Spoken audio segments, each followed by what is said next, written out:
morning with new details on the alleged hate crime in Douglas County. Court records depict a night of drinking and racial slurs that ended with a black man attacked, and these two men are currently under arrest. Our Brian Mastery is live in the newsroom with more. John, this arrest affidavit is painting a clearer picture of the circumstances that led to the arrest of the two white men, Holden Malia and Rhett Bellamy. They're facing felony charges of assault, terroristic threats under the umbrella of a hate crime. It was just before 2 a.m. Sunday when a 911 caller said there was an injured male on his porch. This is the general neighborhood.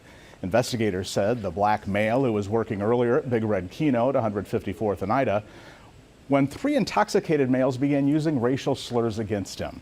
He said they later apologized, and he shared with investigators a narrative that included the suspects allegedly driving him around in a utility task vehicle.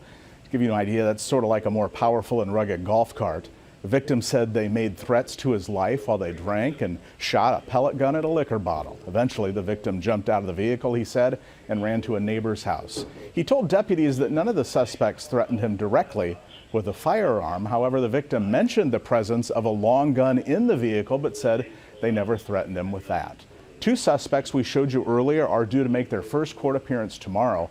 Now, this is the first that we've heard of a third suspect. It's unclear if he will be charged. Documents say he seemed uncomfortable with the interactions and did not use racial slurs.